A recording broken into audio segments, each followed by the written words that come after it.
Everyone thought the billionaire's son would die in 72 hours, until a homeless kid walked in and changed fate. On a storm-soaked night, doctors gave the billionaire's son just 72 hours to live. No one expected that the person who would walk into that ICU wasn't a surgeon or a specialist, but a homeless kid the world had written off. In that single moment, fate shifted, and two lives collided in a way no one could have imagined. Rain hammered against the glass walls of the Caldwell Innovation Tower, turning the skyline of Seattle into a blur of silver and shadow. Inside the boardroom on the 42nd floor, the world's most powerful executives leaned forward as Ethan Caldwell paced before a digital wall of glowing charts and swirling data streams. His voice, usually steady, commanding, carried the weight of a man who believed he could control anything he could measure. He didn't hear his phone vibrate the first time, or the second. But the third time, it buzzed with a violent insistence that cut straight through the room. Ethan frowned, glanced at the screen, and the world beneath him shifted. "Mr. Caldwell," his head of security gasped through the phone, breathless, panicked. "It's Noah. Sir, he collapsed at school. He stopped breathing. They're performing compressions now. You need to come. You need to come right now." The room dissolved. The lights, the billion-dollar graphs, the men in suits, all of it fell away. Ethan's hand trembled. No one in the room had ever seen him falter. But now, the color drained from his face so quickly that even the chairman rose from his seat. "Ethan," someone whispered. But he was already walking out. No, running, his shoes slamming against the polished floor as if each step could drag reality back into place. The elevator ride felt like freefall. Rain battered the rooftop helipad as his private helicopter roared to life. Wind whipped his clothes as he climbed in, and the pilot didn't wait for instructions. They launched into the storm, blades slicing through the dark like frantic hands searching for hope. Below them, Seattle glittered and pulsed, neon signs, traffic lights, reflections trembling in puddles along the streets. A living city. A city that felt unbearably far from his son. Ethan tightened his grip on the seat, jaw trembling. "Please, Noah. Hold on."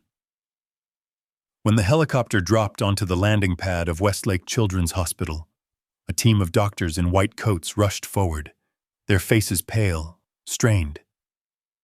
As Ethan stepped out, rainwater streaming from his hair and coat, he saw something in their eyes that froze him where he stood.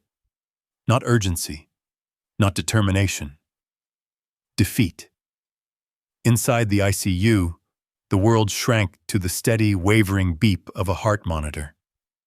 Noah, his 10-year-old boy, lay motionless under harsh fluorescent lights. Wires wrapped around his small body, tubes pressed against pale skin. His chest rose only slightly, as if each breath cost him more than his body could give. Ethan stumbled forward. "What happened? What's going on? Fix him. Tell me what he needs." A doctor swallowed hard. "Mr. Caldwell, Noah's condition deteriorated without warning. We don't know why. His organs are failing faster than we can support them. We estimate 72 hours before his system shuts down entirely." 72 hours, Ethan repeated, barely, breathing. "There has to be something. A treatment, a drug trial, a specialist. I'll fly them in tonight. Money isn't an issue." Another doctor stepped closer, eyes soft with pity. "Sir, we've consulted every name on your list, every expert in the country. Nothing we know can stop what's happening." Ethan's knees buckled. He gripped the edge of Noah's bed as if it were the only solid thing left in the world. Outside the window, thunder rolled over the city, and rain streaked down the glass like the world itself was mourning. He touched Noah's cold hand.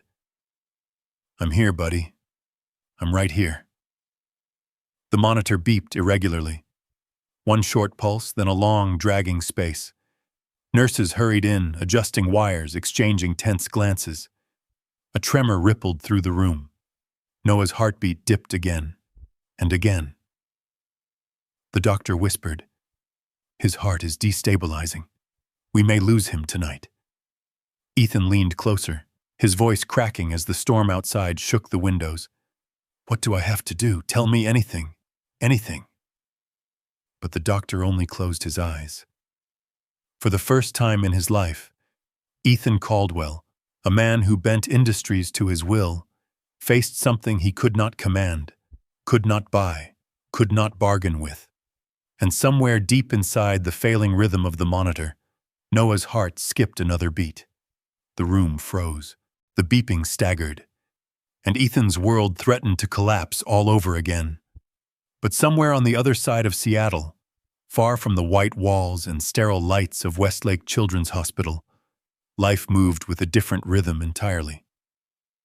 Wind howled through the concrete tunnels of the downtown bus station, dragging cold air across the rows of metal benches where a handful of forgotten souls huddled together for warmth. The city above roared with traffic and neon, but down here, everything felt muted, as if the world had pushed these people below its surface and chosen not to look back. Jalen Brooks sat alone on the last bench under a flickering light, hugging a tattered backpack to his chest. His shoes had holes at the toes, his jeans were 2 sizes too big, and the sleeves of his jacket had long since frayed into thin curls of fabric. He breathed into his hands, trying to coax warmth into fingers that had gone stiff from the cold.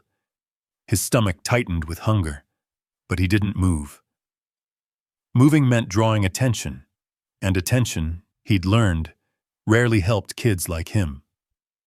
Above him, the cracked speaker of an old transistor radio echoed from the open door of St. Martin's Community Kitchen across the street. Miss Helen, the elderly volunteer who ran the evening meal service, always kept the radio on.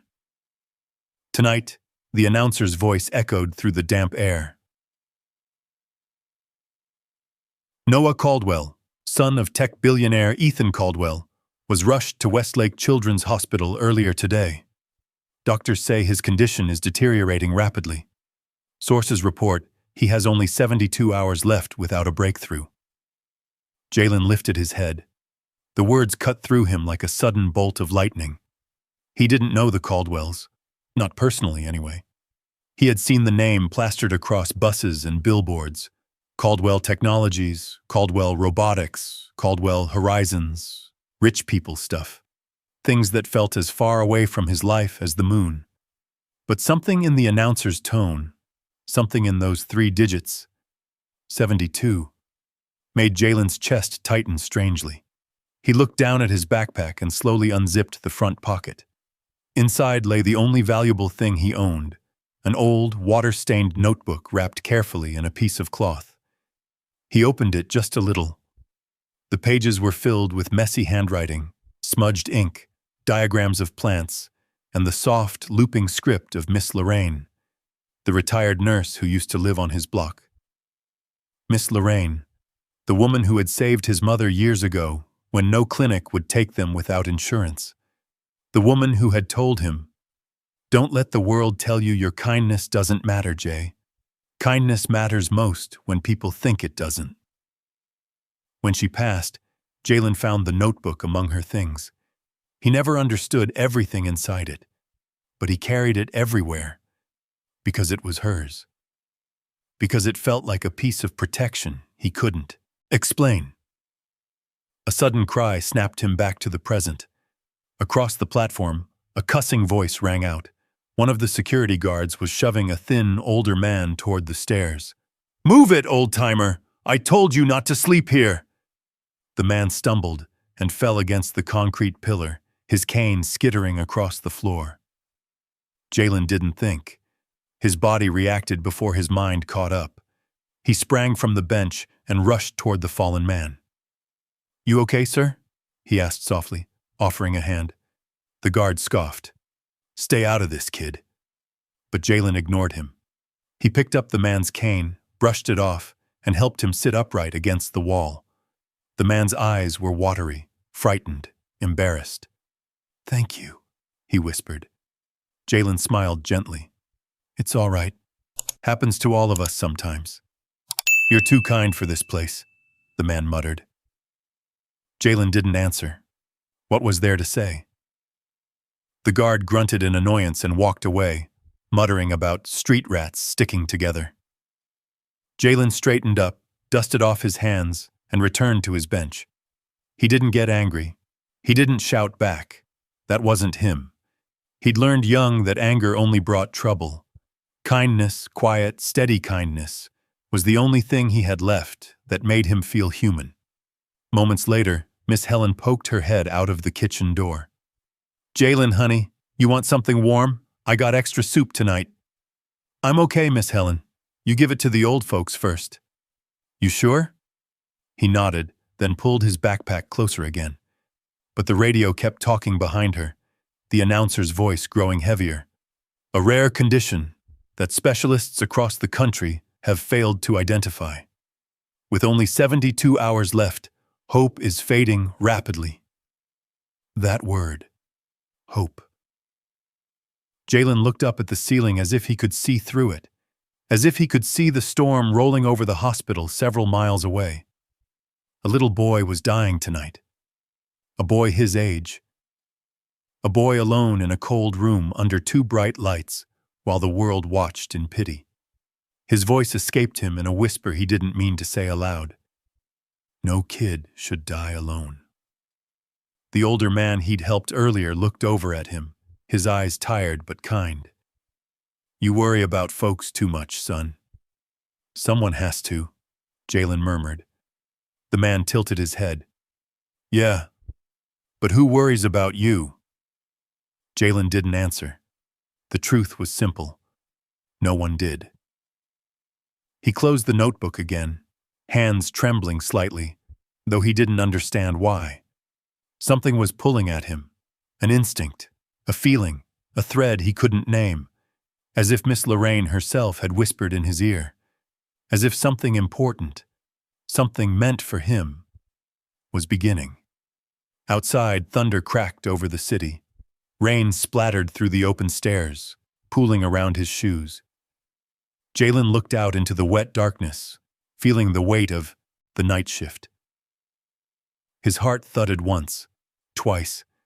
Something inside him whispered, "You're supposed to do something, Jay. Move." He slowly stood up, pulling his backpack across his shoulders. The bus station groaned with cold wind, the lights flickering above him like they knew a secret. Jalen took a step toward the street, then another. He didn't know where he was going. He didn't know how he would get there. But he knew why.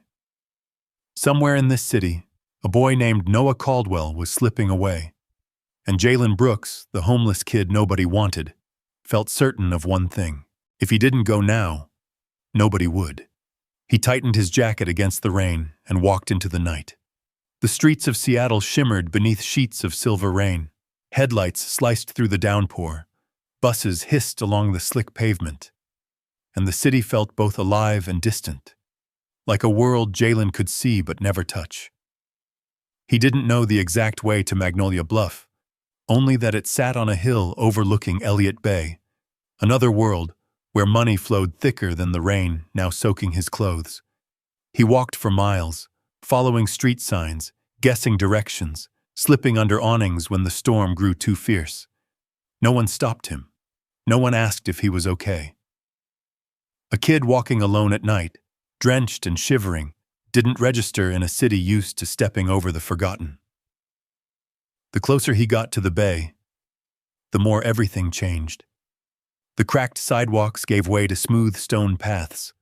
Old street lamps turned into elegant iron posts humming with soft light. Cars shifted from rusty sedans to polished SUVs, gliding silently uphill. Jalen's breath fogged the air. He clutched his backpack straps as the houses grew larger. Mansions with fountains, pillars, glass walls glowing through the storm. And beyond them, framed by the fog, stood the Caldwell estate. A stone wall rose high above the street, hugging acres of manicured gardens. Iron gates arched open in a sweeping curve, flanked by security sensors and two guards in dark uniforms sheltered under a heated canopy. Through the bars, Jalen could see the driveway winding toward a modern, warm-lit house perched on the edge of the cliff.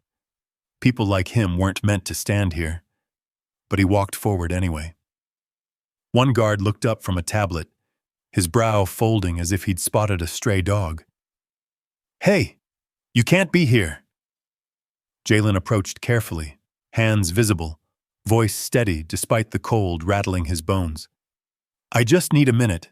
I have something important to tell Mr. Caldwell." The guards exchanged amused looks. Rain drummed on the canopy above them.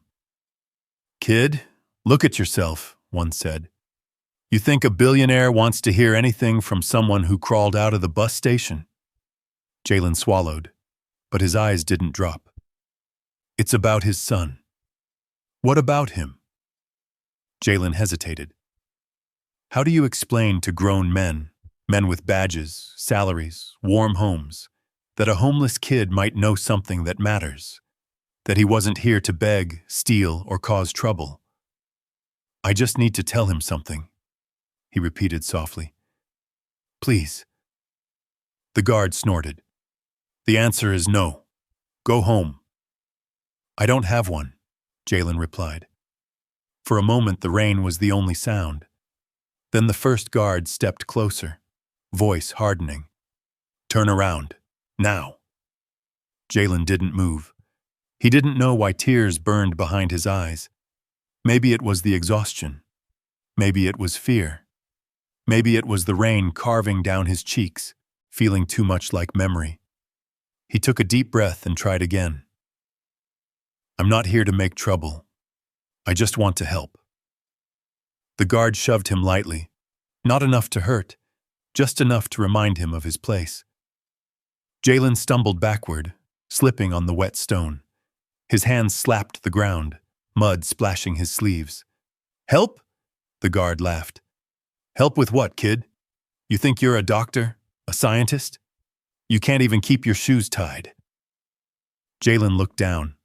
One lace had come loose, dragging in the puddle. He didn't answer. Because what could he say? That a notebook from a dead nurse told him there might still be hope? That something in his chest, something he couldn't name, was pulling him here? The guard stepped forward again, ready to push harder. But a new voice cut through the rain. "What's going on?" Ethan Caldwell stood at the gate. Not the Ethan from magazine covers or stock market broadcasts.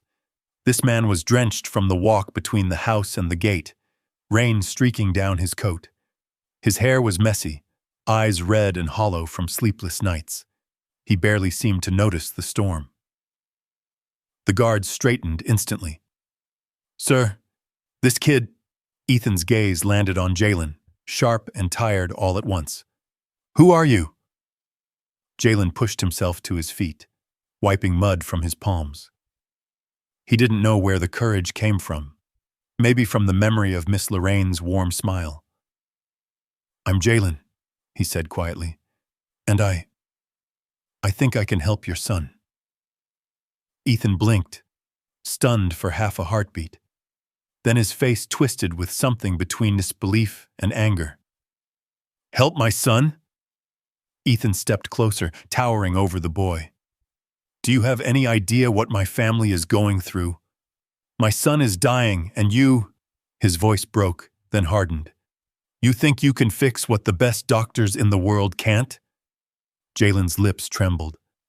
"I just want to try." Ethan shook his head in bitter disbelief, turning away. "Get him out of here." The guards grabbed Jalen's arms. Panic surged through him.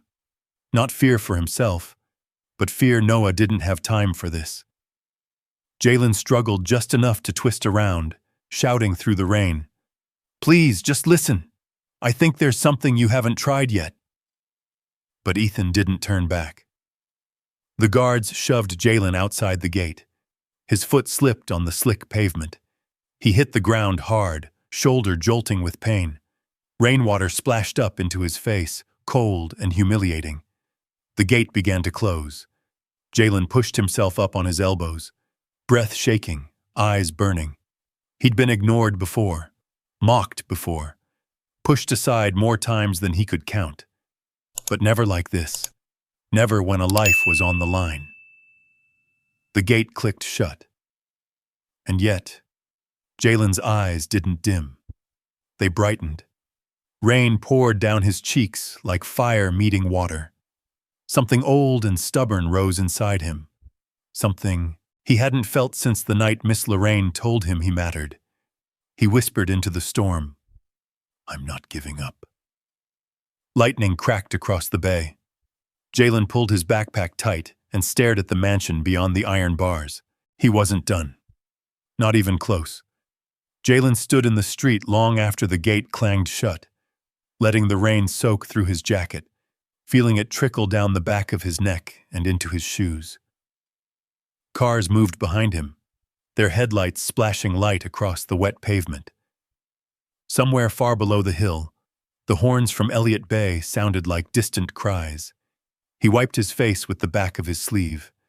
The sting in his chest wasn't from the cold. It was from the way Ethan had looked at him. Like he was a problem. Like he was invisible. But Noah didn't have time for Jalen's pride. Jalen turned, hugging his elbows as he walked downhill.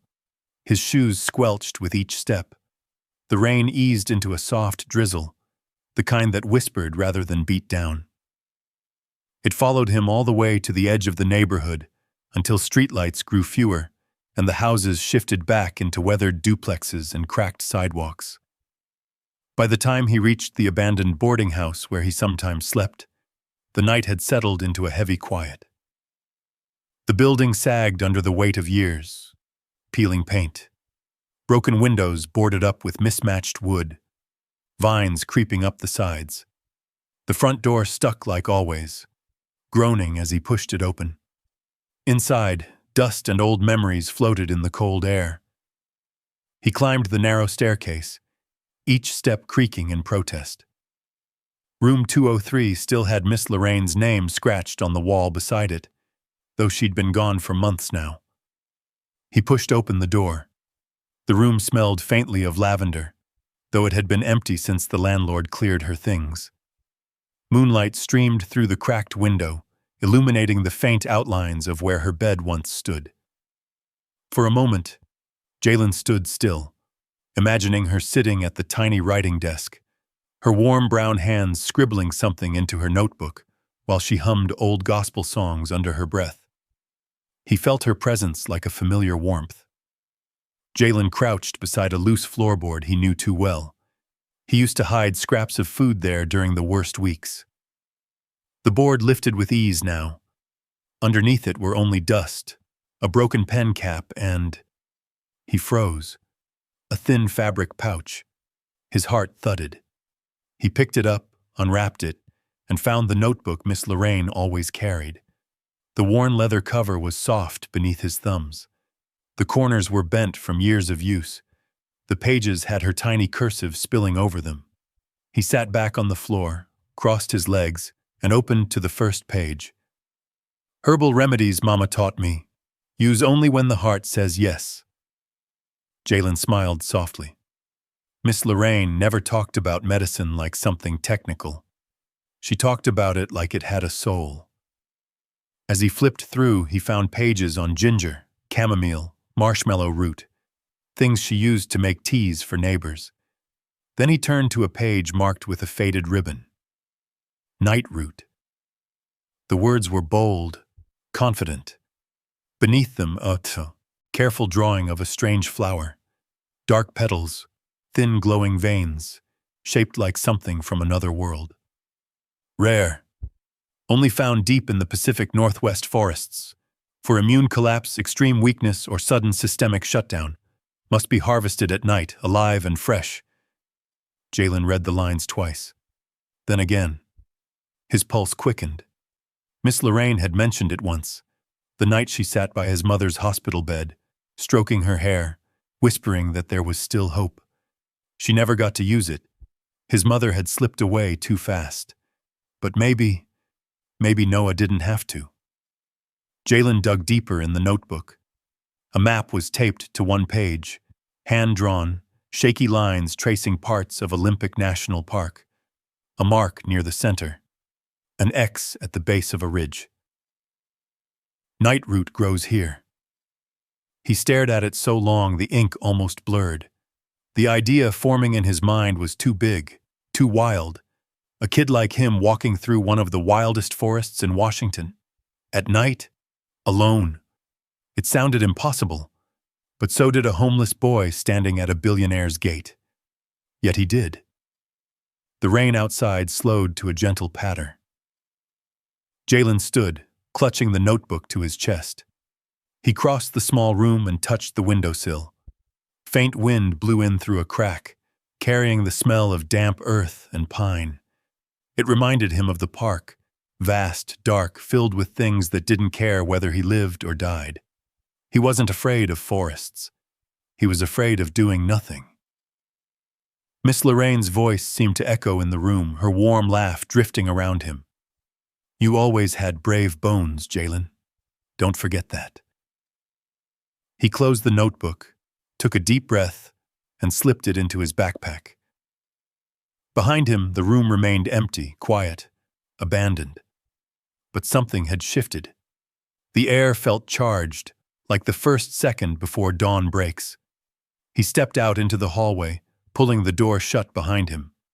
His footsteps were light, almost silent, as he descended the stairs and stepped back into the night. He looked toward the west, toward the dark outline of distant mountains. I'll go, he murmured. I'll get it. His breath came out in a cloud. His hands trembled slightly, not from fear, but from resolve. He tightened the straps on his backpack, took one last look at the place where part of his heart still lived, and started walking again. Out of the neighborhood, toward the bus routes, then beyond them, toward the unknown. The notebook thumped softly against his ribs with each step. He didn't know if Nightroot would work.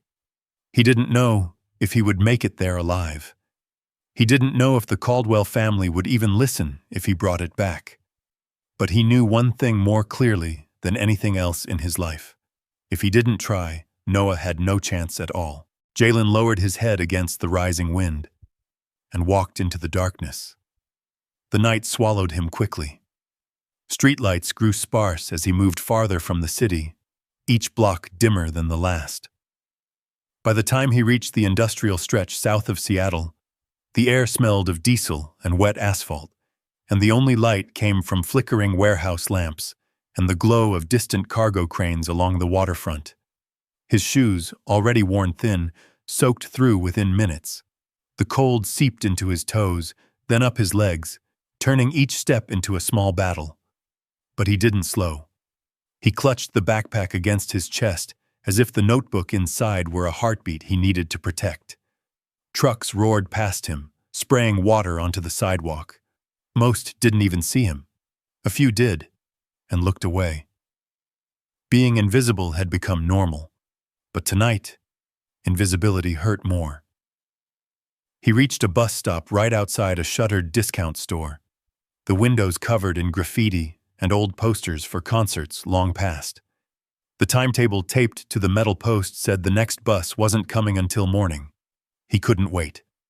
Jalen walked to the roadside and stuck out his thumb, the way he'd seen older kids do. The first truck barreled past without hesitation. The second slowed, just enough to make him hopeful, before speeding up again.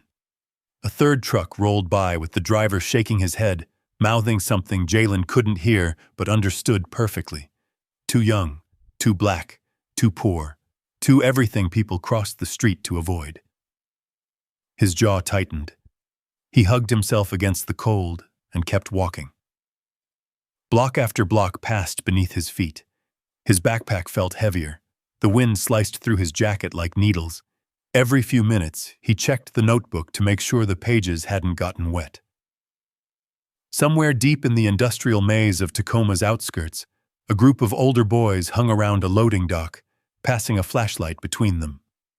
Jalen didn't want trouble. He lowered his gaze and moved along the opposite sidewalk, hoping to blend into the shadows. But shadows weren't enough. "Hey!" one of them called out. "Yo, backpack boy! What you got there? Jalen's heart lurched. He kept walking. Don't ignore me. Footsteps slammed the pavement. Another voice added, Bet he's got snacks in there. Jalen broke into a jog. The boys crossed the street fast. 3 of them, maybe 4. Their footsteps echoed off the metal siding of the warehouses. Jalen's chest tightened. He didn't want to fight. He couldn't. And if he got hurt, Noah would lose another hour, maybe more. Stop! One boy yelled. We just want to look! Jalen didn't stop, but the hand that grabbed his jacket yanked him back so hard he nearly fell.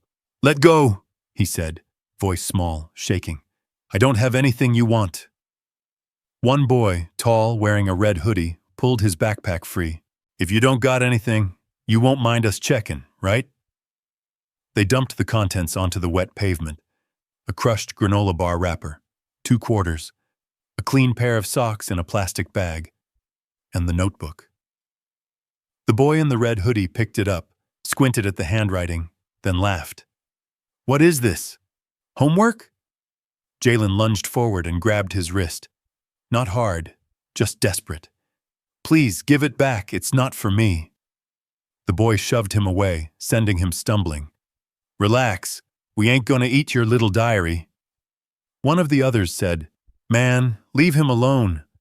But Red Hoodie ignored him, flipping through pages with wet fingers. Jalen stepped closer. He didn't swing. He didn't scream. He just held out his hand. Please, that notebook, it's all I have from her. Something in his voice, thin, cracked, raw, made the boy hesitate. His smirk faltered. He closed the notebook abruptly and shoved it back into Jalen's chest. Fine, he muttered. Take it. Then, almost defensively, we weren't going to steal from you. Jalen nodded, too shaken to speak. He crouched and gathered his things, shoving them into his bag with trembling fingers. The boys backed away, mumbling among themselves. Within seconds, they were gone around the corner. Jalen stood alone under the dim street lamp, breathing hard, trying to settle the tremor in his hands. His legs felt weak, but he forced himself upright. He couldn't waste time. Not now. The wind shifted, carrying the scent of pine, faint but unmistakable, a hint of the wilderness he needed to reach. He began walking again. Miles passed beneath him. His feet blistered. His breath fogged the air like smoke. Darkness gave way slowly to a faint gray as the night edged toward dawn. By then, Jalen had left behind the industrial wasteland and stepped onto the forest road leading toward Olympic National Park. The trees here were huge, towering pines and firs that creaked softly in the wind. The world felt older, quieter, more dangerous, but also more hopeful. Jalen paused, staring into the dense stretch of forest ahead. The canopy swallowed the sky. His stomach growled. His whole body ached. He thought of Noah, small, pale, lying in a bed surrounded by machines, and of Miss Lorraine's warm, steady voice, and of Ethan's hard eyes behind that iron gate, and how none of that mattered compared to the truth racing through him. If he didn't go in, nobody would. He tightened the straps of his backpack. He stepped off the road, into the shadow of the first towering tree. The forest closed around him like a door, and he walked deeper into the unknown. The air changed first, colder, thicker, carrying that deep earth smell found nowhere except places untouched by time. Gigantic firs towered overhead like silent watchers, their branches weaving a roof that let almost no light through. Each step Jalen took sank into layers of wet moss and fallen needles, muffling even his breathing. It felt like the world was holding its breath with him. He paused to listen. Nothing. No cars. No wind. Just the muted drip of rain sliding off leaves. The deeper he went, the more the forest felt like a different planet. Jalen checked the notebook again, tracing the map with his thumb. Miss Lorraine had drawn a small ridge marked with a shaky X, nowhere near any marked trail. It meant he'd be moving blind. He adjusted his backpack and kept walking. Hours passed, or maybe only one. Time blurred. His stomach twisted with hunger, and his legs burned from the miles he'd walked before even reaching the forest. Every few steps he had to shake out his hands, trying to keep them warm. The cold bit harder the higher he climbed. Then came the sound. A low, humming growl from somewhere behind the trees. Thick, heavy. Jalen froze. His breath puffed out in a small cloud. He slowly turned his head.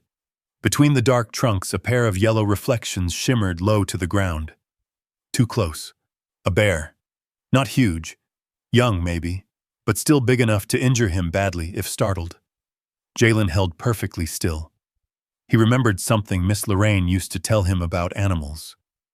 They're scared too. If you panic, they panic. So he didn't move, didn't blink, didn't run.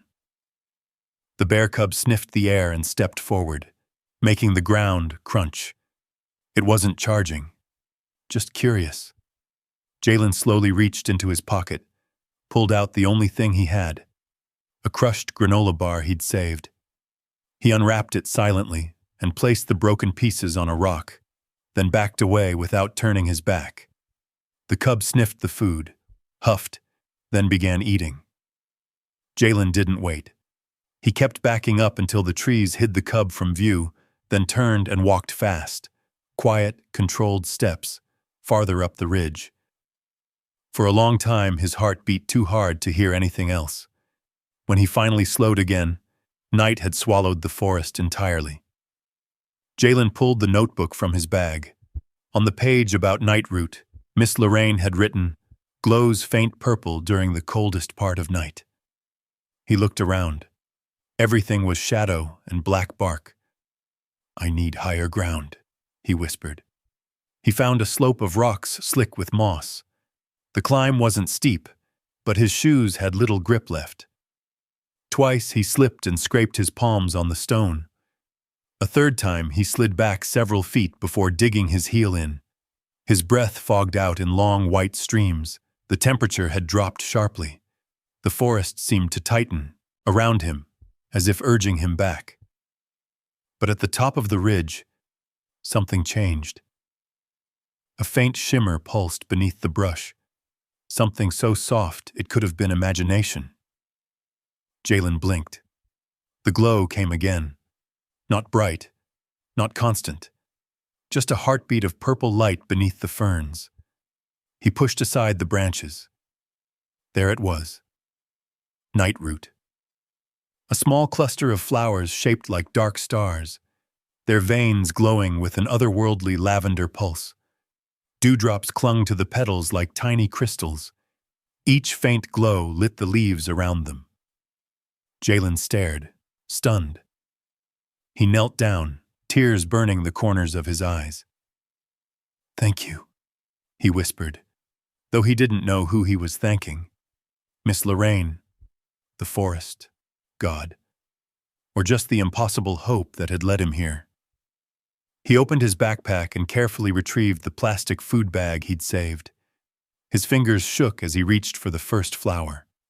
The moment he touched it, it flickered brighter, as if acknowledging him. He cut the stem with Miss Lorraine's little folding knife. Then his foot slipped. He slid down the mossy incline so fast he didn't have time to scream. Just a silent gasp as rocks tore at his clothes and dirt filled his mouth. He hit a lower ledge hard, pain jolting up his side, and tumbled farther before catching himself on a root jutting from the slope. The painful throb in his ribs made it hard to breathe. But he didn't care about the fall. Where was the night root? He looked up. In the faint moonlight trickling through the canopy, he saw them scattered across the slope. Dark petals glowing, lying dangerously close to the edge of another drop. Jalen dragged himself upward, crawling on raw palms, ignoring the sharp ache in his ribs. Each inch hurt. Each breath felt wrong, but he didn't stop. One by one, he collected the fallen flowers, cupping them like tiny flames. Some glimmers dimmed from being jostled, but most still pulsed faintly, fragile yet alive. He placed them carefully inside the bag, sealing it tight. He lay there for a moment, chest heaving, the cold air burning his throat. Pain radiated down his side, but he forced himself to sit. Then he pulled out his old, worn digital watch. The numbers blinked back. 24:16:02, 24:16:01, 24:16:00, 24 hours left for Noah. Jalen closed his eyes. No more searching, no more wandering, no more fear. Now it was a race.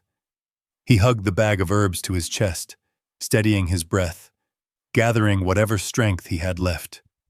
And with the forest watching in solemn silence, he rose to his feet. The ridge behind him, the darkness ahead, the clock already slipping. Jalen swallowed hard, wincing at the pain in his ribs. Then he started the long journey back through the forest, carrying the last fragile hope a dying boy had left. The night pressed close as he moved, thicker than before, as if the trees themselves were leaning inward. Every shadow looked deeper now. Every sound felt sharper. The forest floor was uneven, covered in matted roots that snagged his shoes and made his legs wobble from exhaustion. He clutched the sealed bag of nightroot against his chest. It gave off the faintest pulse of purple light, glowing through the plastic like a heartbeat. Jalen couldn't help staring at it every few minutes, terrified it might fade, relieved every time the dim glow returned. His ribs ached whenever he breathed too deeply. His right arm stung with cuts from the fall on the ridge.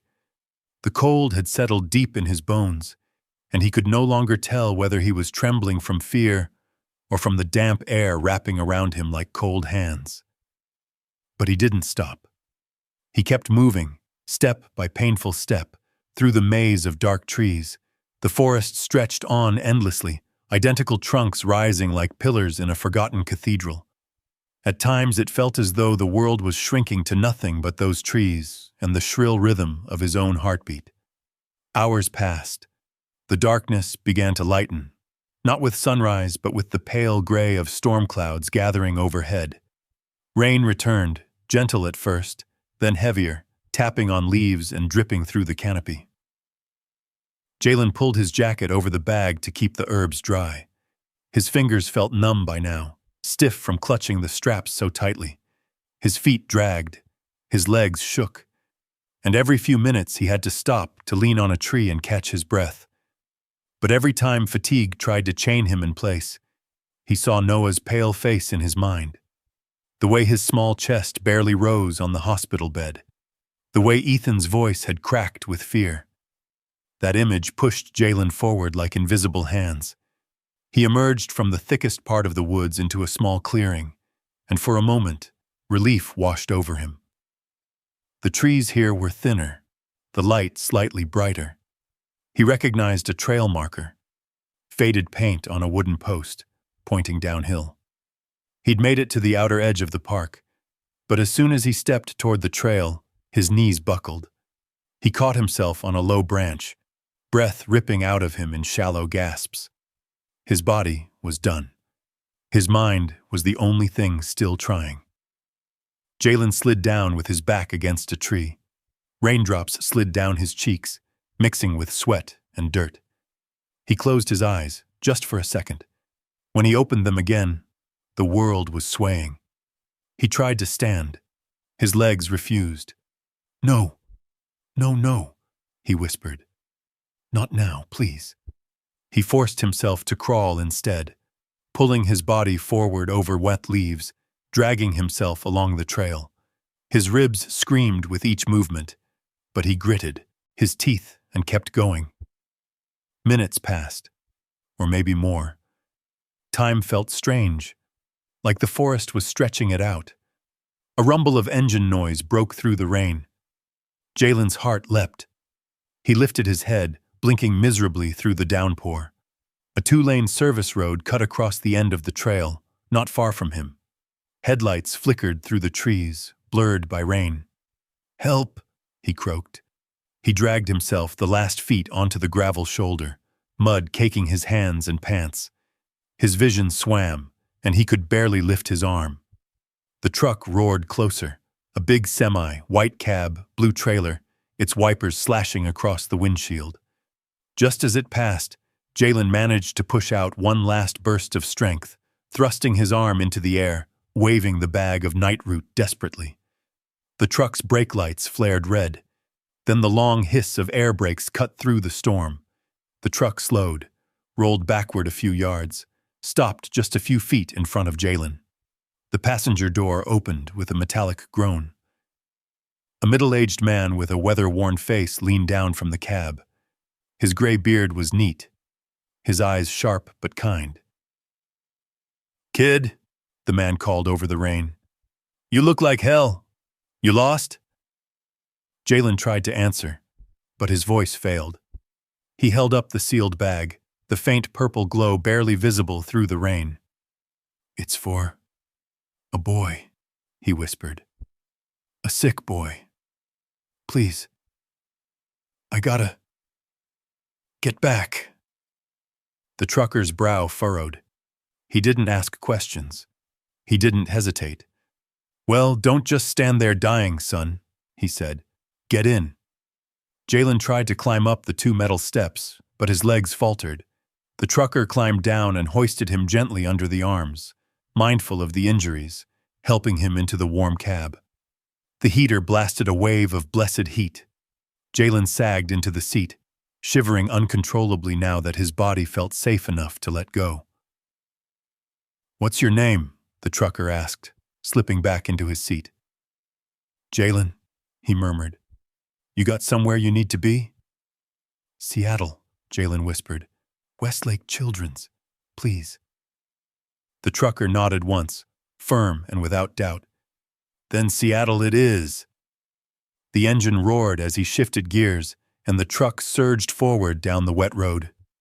Jalen leaned his forehead against the cold window, watching the forest blur by. Raindrops raced each other down the glass. The hum of the tires on the asphalt became a low lullaby. He held the nightroot to his chest. "Just hold on," he whispered to Noah, though the boy was miles away. "I'm coming."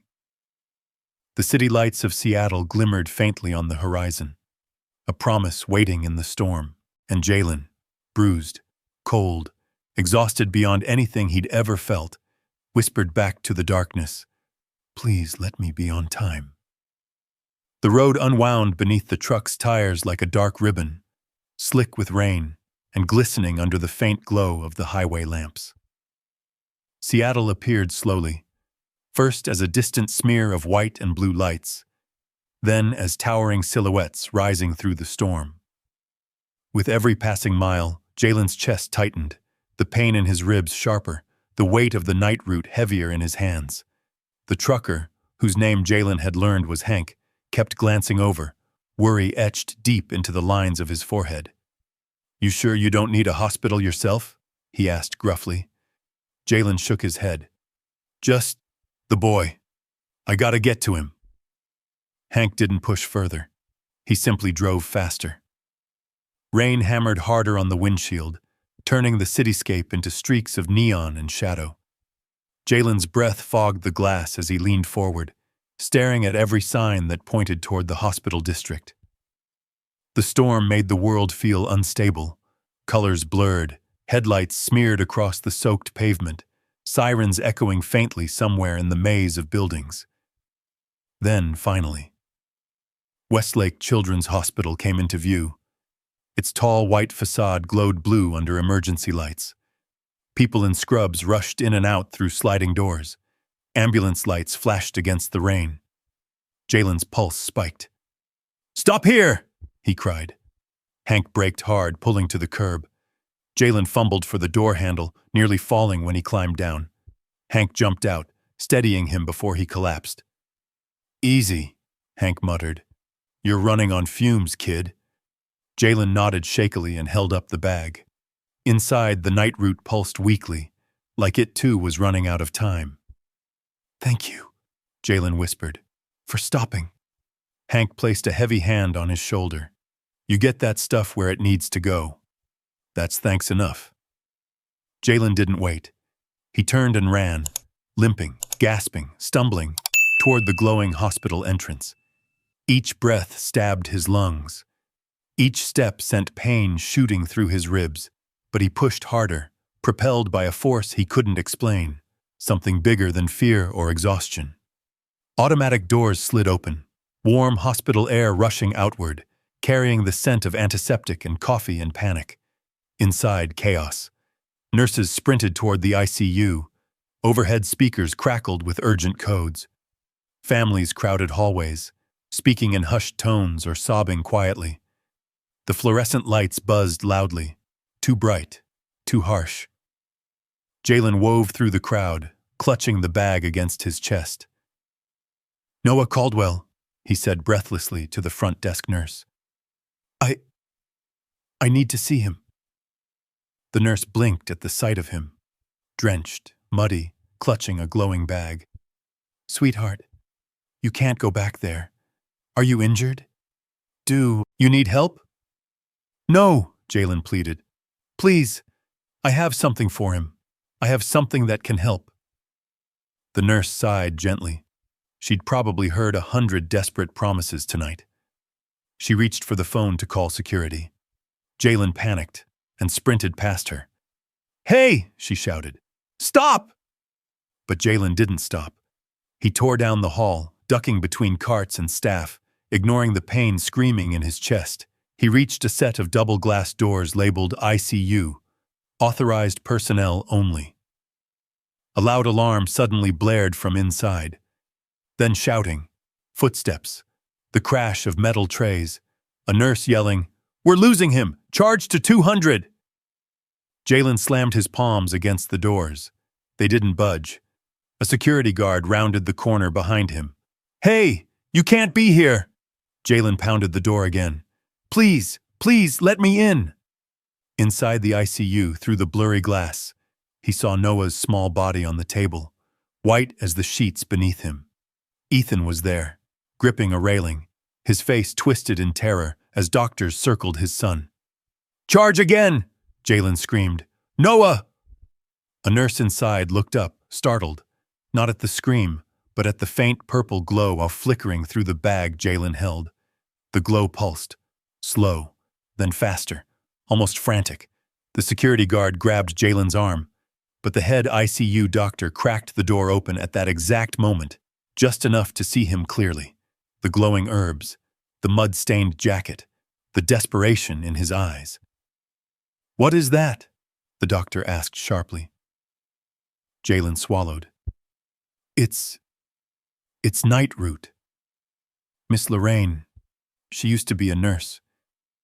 She wrote about it. It can help with immune collapse.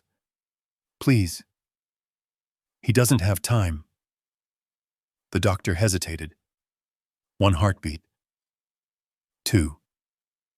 Another monitor inside squealed a flat, terrible tone. Ethan turned, eyes wide, face drained of all color. "Do something, please!" The doctor looked from Ethan, broken and begging, to Jalen, shaking and bleeding and holding the one thing that wasn't supposed to exist. "Let him in," she said. The guard froze. "Ma'am, he's a—" "Let him in." The door opened enough for Jalen to stumble through. Heat hit him instantly. Bright lights, bodies moving, alarms screaming. Ethan saw him. Recognition flared, and anger. Raw, harsh. "You!" Ethan barked. "After everything, you—" Jalen stepped forward, voice cracking. "I didn't come for you." He held up the glowing bag. "I came for him." The room fell silent for a fraction of a second. A breath, a pause, the eye of a storm. Then the monitors spiked wildly. Nurses shouted. Doctors rushed. "Noah's heart is crashing again. Prepare for another shock." Jalen staggered closer to the table, using all the strength left in his body. "Please," he whispered to the doctor. "This is all I have. Please try." She grabbed the bag from his hands, shouting orders. Get the sterile prep. Grind the sample. Move. Jalen swayed on his feet, vision blurring, exhaustion finally clawing him down. And just before he collapsed, Noah's heart monitor leveled into a horrifying flatline. The world seemed to stop. Even the storm outside felt quiet. Ethan's face broke, completely broke. Jalen whispered to no one, "No, please." The doctor lifted the night root mixture to Noah's IV port. "This is our last shot." She injected it. The room held its breath. 1 second. 2. 3. A single beep. Then another. Then a rhythm, weak, trembling, but real. Ethan dropped to his knees. Jalen sobbed, hands over his face, and just when relief began to wash through the room, a shadow appeared in the ICU doorway. A tall man in a black coat, staring at Jalen with cold, dangerous eyes. Lucas Varon, watching the boy who had just ruined everything he'd planned. And he stepped inside. Lucas Varon didn't rush. He didn't need to. He walked into the ICU like a man entering his own office, smooth, deliberate, completely sure that nothing and no one could stop him. His long black coat dripped from the storm outside, each drop hitting the polished floor with a cold, sharp tap that cut through the room's trembling quiet. Jalen felt the air shift the moment Lucas arrived, like the fluorescent lights dimmed just a little, like the heartbeat monitor grew louder. He didn't know this man, not really, but something in the way Lucas's pale eyes flicked to him made Jalen's skin crawl. Those eyes weren't curious. They were calculating, measuring, judging. Lucas glanced at the glowing night root mixture still clinging to the tubing near Noah's IV, at the faint shimmer lingering in the room like a miracle refusing to fade. His jaw flexed. A small, almost invisible tick near his temple pulsed beneath the skin. "So," he murmured, his voice smooth as glass. "The street kid succeeded." Jalen flinched, not because of the words, but because of the tone. Lucas didn't say it with admiration. He said it with irritation, like a chess player whose opponent had made an unexpected move, one he hadn't calculated for. Ethan rose from Noah's bedside slowly. Relief still clung to his face, but underneath it, anger. Pure, exhausted anger. "What are you doing here, Lucas?" Ethan said tightly. Lucas smiled, but it didn't touch his eyes. "Came to check on the boy. The company board is concerned. Understandably so. With your son's condition, we thought—" "You thought wrong," Ethan snapped. "My son is alive. For now." Lucas's gaze drifted to Noah. "But this treatment you're attempting, there's no data, no clinical trials. If something were to go wrong, the fallout would be catastrophic." The doctor stepped forward. "Sir, with respect, we are not discussing this here." Lucas ignored her. His focus was on Jalen now, sharp, predator-like. "You, boy, come here." Jalen froze. His ribs still ached, his legs trembled. He didn't move. Lucas tilted his head slightly. "You deaf? I said come here." And that did it. Ethan stepped in front of Jalen so fast the room gasped. "You don't talk to him like that," Ethan said, voice low, dangerous. "Not here. Not ever." Lucas raised a brow, then chuckled. "My apologies. I didn't realize the boy had become valuable." Jalen swallowed hard. The back of his throat burned with fear, but he stayed where he was, clutching the railing beside him to steady his legs. Lucas took a single step forward. "You think you've saved the company's future, Ethan? You think this child fixed everything?" His smile vanished. "You have no idea what you've undone." Noah stirred faintly on the bed. Ethan's eyes flicked, to him in worry, then back to Lucas. "Leave," Ethan said. "Now." But Lucas wasn't looking at Ethan anymore. He was staring at the night root residue in the cup the doctor had set aside. A foreign substance, Lucas mused. Unknown, unapproved. If the FDA or the press got wind that you injected a minor with some plant glowing like a novelty toy. "You're threatening me?" Ethan whispered. "No." Lucas's voice dropped to a cold whisper. "I'm reminding you how fragile your empire is." The ICU felt too small, too bright, too silent. Jalen's heartbeat thudded loudly in his ears. He took a tiny step back, trying to make himself invisible, trying not to breathe too loudly. But Lucas's gaze followed him. "You," Lucas said softly, "you changed everything. You cost me." A sudden clatter interrupted him. A medical cart rolled, bumping into a counter. A nurse startled. A monitor beeped sharply as Noah shifted again. Lucas's eyes snapped away from Jalen just long enough. Ethan moved. He didn't raise a hand. He didn't touch Lucas. He simply stepped forward, closing the distance between them until their faces were inches apart. "Get out," Ethan growled. For the first time, Lucas's smile faded entirely. He leaned in, voice so soft only Ethan could hear. "This isn't over." Then he turned on his heel and walked out of the ICU, each step echoing with dark promise. The door swung shut behind him. The room exhaled as one. Jalen stumbled slightly, clutching the railing harder, the adrenaline shaking out of his arms. His vision swam for a moment as exhaustion returned like a heavy wave. Ethan turned to him, expression softer now, but weighed with something else. Fear. Not for Noah, not anymore, but for the boy who had just painted a target on his back. The doctor cleared her throat. "Mr. Caldwell, we need to speak privately. There are concerns." Ethan nodded, torn between Noah and Jalen. "Stay with him," the doctor said gently, motioning toward Noah's bed. "I'll send a nurse to check on you both."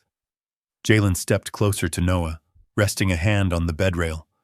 Noah's breathing was steady now, soft, even, human, alive. "Hey," Jalen whispered. "You did it. You're still here." Noah didn't open his eyes, but his fingers twitched just enough to brush Jalen's hand. And that tiny movement, barely there, made Jalen's throat tighten. When Ethan finally returned, he knelt beside Jalen. "That man," Ethan said quietly, "the one who was here." "Lucas?" Jalen murmured. Ethan nodded. "He's dangerous. And after what you did, he's not going to forget you." Jalen didn't reply. He didn't have to. Because just then, glass shattered downstairs. Security alarms blared. People screamed. Ethan's head snapped up. Nurses ran past the ICU window, panic in their eyes. Someone shouted, "There! Inside! Lock the wing!" Ethan turned toward Jalen with a look that sent ice down the boy's spine. "They're here," Ethan whispered. And then louder, voice cracking into a command. "Guards, protect the boy!" But it was too late. The ICU door burst open. 5 masked men rushed in, and Jalen became the target. The ICU exploded into movement so fast the world blurred. Nurses screamed. A metal tray crashed to the floor, scattering tools across the sterile tiles. The lights overhead flickered as if the building itself shuddered at the intrusion. The masked men moved with cold purpose, dark jackets slick with rain, footsteps heavy and coordinated. Their eyes locked on Jalen. "There!" one shouted. "Get the kid!" Jalen froze for half a second, just long enough for terror to squeeze all the breath from his lungs. Everything in him screamed to run, but his legs were stone. Exhaustion from the journey, the injuries, the fear, it all chained him in place. But before the first man could reach him, Ethan Caldwell stepped directly in their path. He didn't hesitate, didn't flinch, didn't think. He simply moved, arms wide, shielding Jalen with his own body. "You're not touching him," Ethan said, voice like steel cracking. The nearest intruder swung to shove Ethan aside, but two hospital security guards barreled in, tackling him against the wall. Another attacker lunged toward Jalen, but a nurse yanked Jalen down behind a rolling monitor stand, shielding him with her own frame. "This way!" she cried, pushing him toward the far corner. Jalen stumbled, clutching at his ribs, struggling to breathe. He could barely stand. His vision tilted dangerously, black spots blooming at the edges. A masked man kicked the monitor aside, reaching for him. Then chaos shifted again. A thunder of footsteps filled the hallway. Heavy, uneven, desperate. Voices rose, angry, familiar voices. The ICU doors burst open a second time, and they came in. The night shift janitor, Rob, swinging a mop handle like a staff. Mrs. Ortiz, the cafeteria cook, pushing a wheeled food cart at full speed. Marcus, the homeless vet Jalen had helped at the bus stop, limping but fierce. Two men from the shelter where Jalen sometimes slept. A woman clutching a bag of canned food Jalen had carried for her earlier that evening. And behind them all, Hank. The truck driver. His jacket soaked, his eyes blazing with a kind of determination that didn't need explanation. They weren't soldiers. They weren't fighters. They weren't armed. But they had heart. They had loyalty. And they had come for their own. "You ain't taking that boy," Hank roared. The attackers hesitated for the first time. They hadn't expected this. Ordinary people storming into an ICU with nothing but fury and whatever they could grab from the hallways. The fight changed instantly. A masked man lunged at Hank. Hank blocked with his forearm and shoved him backwards into a supply cart. Two more rushed toward the group. Rob swung his mop handle in a sharp arc, knocking one off balance. Mrs. Ortiz rammed her cart into another, pinning him against a cabinet long enough for security to tackle him. One attacker slipped around, heading straight for Jalen again. He grabbed the boy's arm, hard. Jalen cried out. But then that grip loosened, because Ethan Caldwell had grabbed the man by the back of his jacket, dragging him backwards with a strength fueled purely by fear and rage. "You want him?" Ethan snarled. "You go through me." And the man didn't get the chance. Security swarmed him. The doctor struck the emergency lockdown button on the wall. Heavy metal shutters began descending over the windows. The last attacker, seeing the collapse of their ambush, bolted for the door. He didn't make it. Marcus, the injured vet with a limp, blocked his path. "You don't touch kids," Marcus said, voice trembling but steady. "Not here. Not tonight." The man hesitated, then turned to run the other direction, straight into two police officers storming down the hall with weapons raised. Within seconds, every masked man lay restrained, hands zip-tied, pressed against the floor as officers secured the room.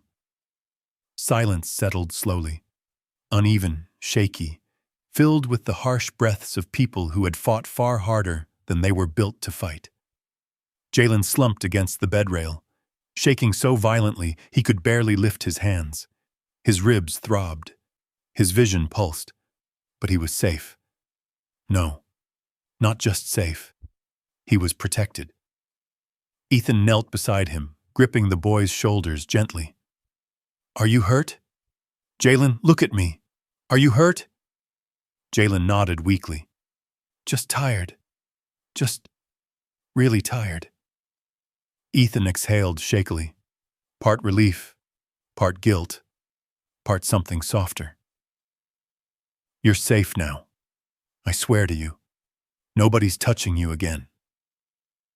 Around them, the doctor checked Noah's monitors, confirming stability. Nurses cleaned the floor. Police led the attackers away. But the people who had fought, the ordinary people, did not leave. They stood in the doorway, watching Jalen with a quiet pride. Mrs. Ortiz wiped her eyes. "You saved that boy," she said softly. "It's our turn to save you." Hank crossed his arms, nodding. "Kid's got the biggest heart I've ever seen." I wasn't about to let anyone take him. Jalen's throat tightened. These people, these strangers.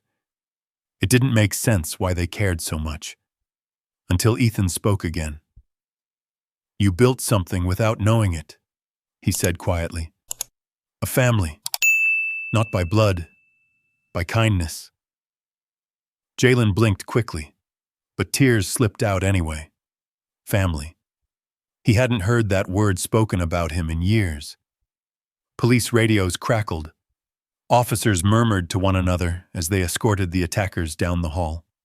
Ethan stood, steadying himself before turning to the officer in charge. Please bring Lucas Varon in for questioning, he said evenly. The officer nodded. We already have him in custody. He didn't get far. Ethan's jaw tightened, but he looked relieved. Then he turned back to Jalen. Come home with me, Ethan said, softly. You and Noah, you saved each other tonight. Let me keep you safe now. Jalen blinked, stunned. The room seemed to sway again, not from exhaustion, but from disbelief. Home. Someone was offering him a home. But before he could answer, Noah stirred in his bed. Small fingers reached out weakly, searching. Jalen? Noah whispered. Jalen rushed to his side, grasping his hand gently. I'm here, he said. I'm right here. And Ethan watched them. One son saved by science failing and a miracle succeeding.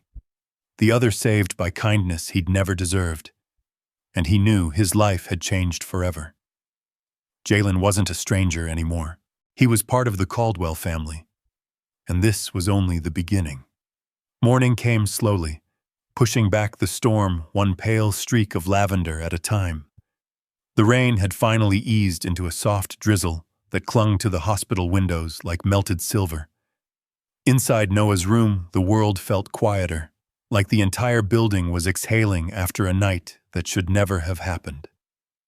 Jalen sat in a chair beside Noah's bed, his head resting on his arms, finally asleep.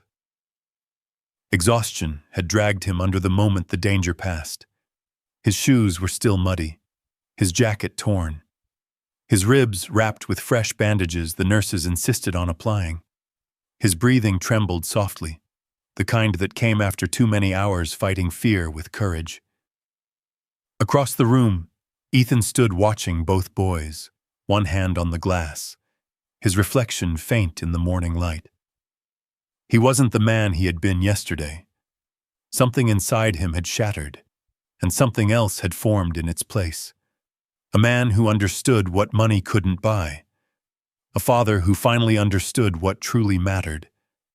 And a human being humbled by a boy who had nothing, but gave everything. Noah stirred first. His lashes fluttered, his small hand shifting atop the blanket. For the first time since this nightmare began, color had returned to his face.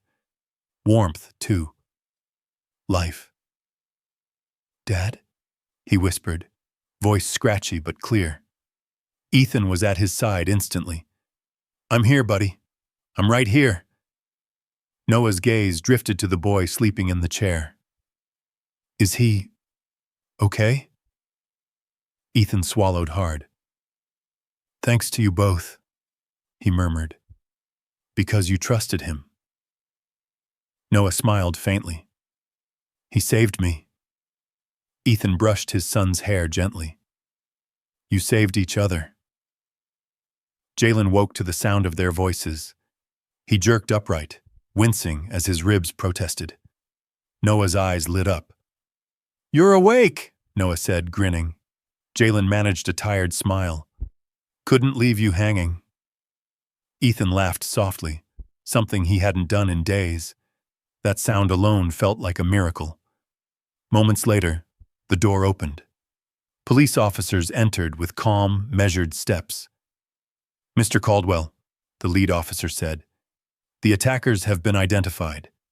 They were hired by Lucas Varon. We have him in custody now. He won't be a danger to anyone. Jalen tensed, shoulders tightening. Ethan stepped closer to him.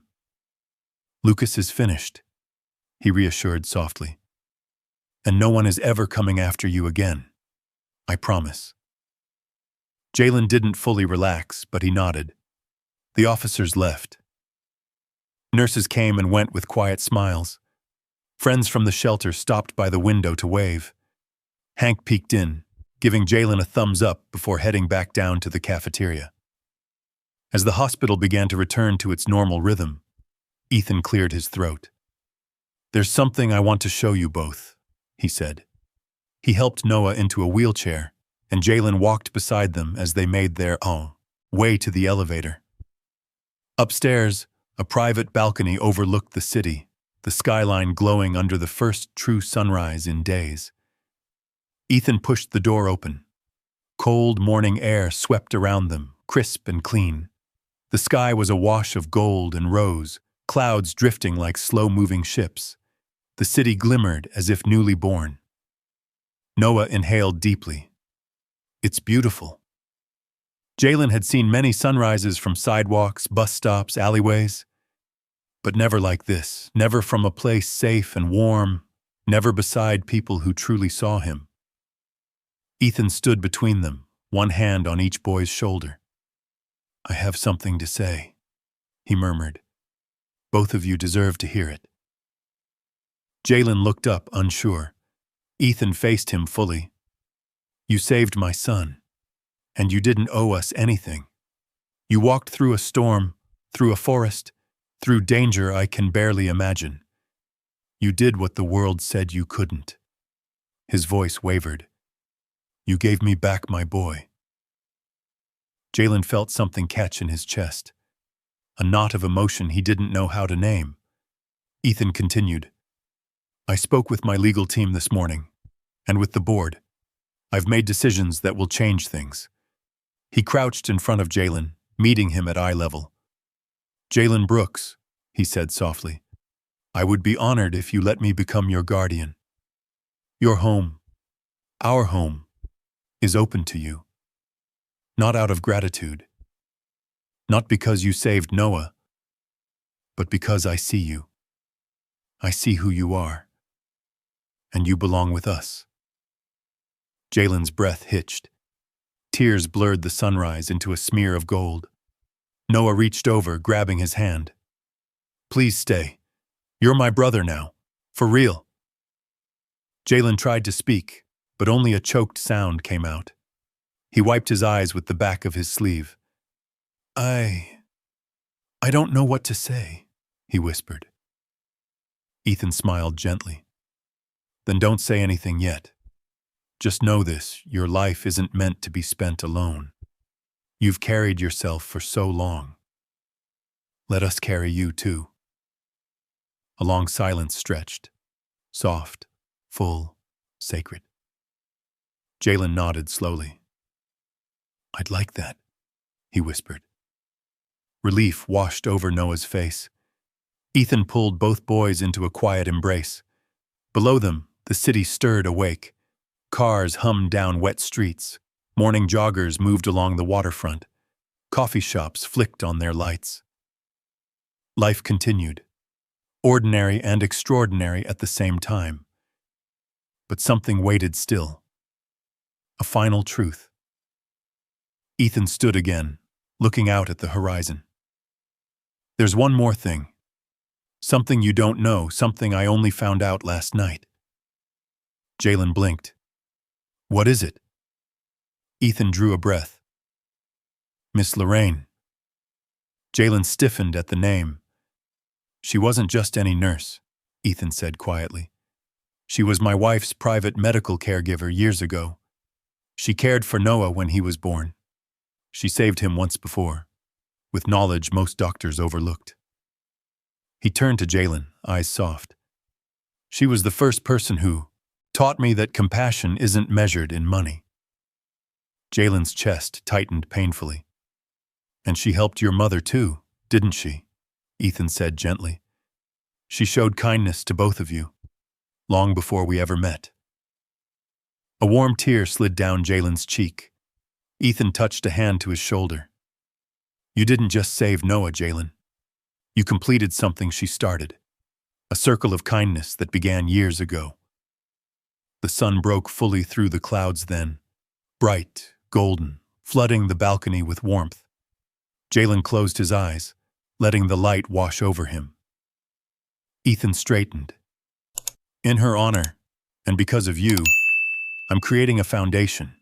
Scholarships, housing, medical support for homeless kids across the city. He smiled. It's called the Brooks Foundation. Jalen gasped softly. Your kindness, Ethan said, is going to change the world. Noah squeezed Jalen's hand. Told you you're a hero. Jalen shook his head, voice trembling. I'm not. Ethan smiled with quiet certainty. You are.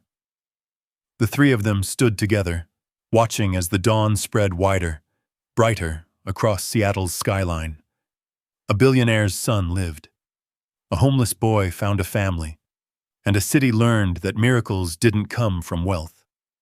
They came from hearts brave enough to care. From a boy named Jalen Brooks, and as the sun rose higher, a new life began. If this story touched your heart, leave a comment and share it with someone who needs hope today. But life, real life, never ends exactly where a sunrise does. For Jalen Brooks, the morning on that balcony was not the end of the story. It was the doorway into a world he never imagined he'd be allowed to touch. And as the weeks unfolded, Seattle itself seemed to shift around him, slowly, carefully, like a city learning to breathe again after holding its breath too long. It began with the whispers. First at the hospital, nurses speaking softly in break rooms, doctors shaking their heads in disbelief, security guards retelling the night's events as if they'd lived through a legend. Then the neighborhood shelters, the bus stop regulars, the folks at the soup kitchen. People began using a name with warmth, almost pride. That kid, Jalen, the one who saved the Caldwell boy. But for Jalen, none of it seemed real. He woke each morning in a soft guest bed at the Caldwell home, the kind with sheets so clean they felt like clouds. At first, he slept curled up small, as if expecting someone to kick him awake and tell him he didn't belong. But day by day, the fear eased. Noah was the reason. The boy never left his side. If Jalen sat on the floor, Noah sat with him. If Jalen walked the halls slowly to avoid pulling at his healing ribs, Noah matched his steps. They laughed over cereal, argued about comic books, watched late-night cartoons until both fell asleep, holding the same blanket. They didn't try to be brothers. They just were. Ethan, on the other hand, tried very hard to recalibrate his entire world, and he did it the only way he knew how, by building. Jalen, he said one afternoon, sliding a folder across the kitchen island, I want to show you something. Inside were papers printed with architectural sketches, colorful drawings, plans. The Brooks Foundation? Jalen whispered.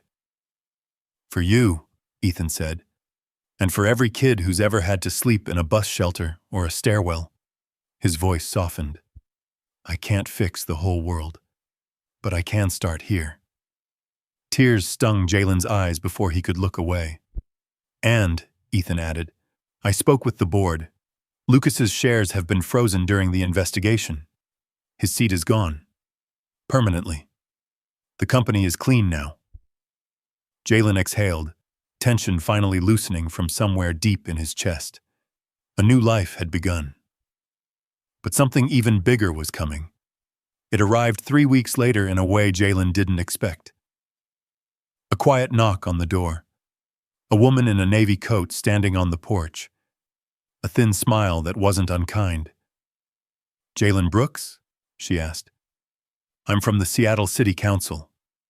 He panicked. Instantly. Old instincts flared, run, disappear, hide. But the woman raised a hand gently. You're not in trouble, she said with a laugh. Quite the opposite. The city would like to honor you at the annual Civic Heroes ceremony. Jalen blinked, unsure he heard her correctly. Honor? Me? For saving a child's life. For your courage. For everything you did. Jalen shook his head. I'm nobody. I don't deserve... No, she interrupted softly. This time, you do. The ceremony was held at the Seattle Convention Center, beneath chandeliers that cast soft golden light across a room filled with hundreds of guests, city officials, families, community workers, reporters, and people Jalen had helped in quiet ways he never thought anyone noticed. Jalen stood backstage wearing his first real suit, dark gray, tailored, comfortable. Noah tugged at his sleeve. Ready? Noah whispered. No, Jalen whispered back. You'll be awesome. Ethan placed a reassuring hand on Jalen's shoulder. Just breathe. Speak from your heart. That's all you've ever needed. His heart. That was the thing that had carried him through everything. When they called his name, please welcome Jalen Brooks, the room erupted into applause. Jalen stepped out onto the stage. Bright lights washed over him. He swallowed hard, gripping the edges of the podium. For a long moment, he couldn't speak. Then he saw them. Hank in the back row wiping his eyes. Mrs. Ortiz smiling proudly. Marcus, the vet, standing straight, hands in his pockets. Kids from the shelter waving small handmade signs with his name on them. Jalen found his voice.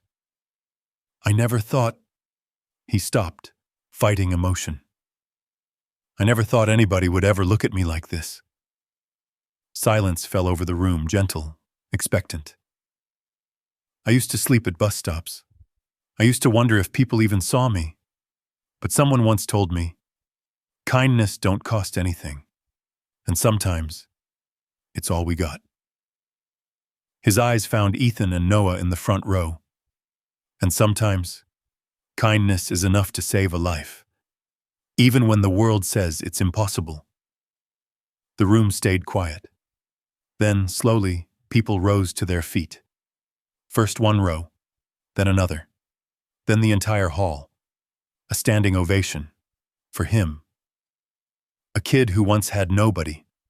A kid the world had walked past. A kid who now stood in front of an entire city, seen, valued, honored. Later that night, the three of them stood outside on the convention center steps, watching the city lights flicker like stars fallen to earth. You did good, Ethan said softly. Jalen smiled. We all did. Noah nudged him. So, you're really staying with us, right? Jalen looked out at the skyline, feeling, for the first time ever, steady. I'm home, he whispered. For good. A breeze swept past, carrying the faint scent of the sea. The night sky arched above them wide and limitless. And for Jalen Brooks, the boy who once had nothing, everything had just begun again. If this story touched your heart, let it remind you, miracles don't need wealth. They just need courage and someone willing to care. Before you go, I'd love to hear from you. If Jalen's journey made you feel something, hope, courage, or just a warm spark, drop a simple 1 in the comments. Just one number, one tap, one moment to say, I'm still here, and I still believe in good. And if you want more stories like this, stories of resilience, kindness, and second chances, hit subscribe and stay with us. There's another life-changing story waiting for you in the next episode.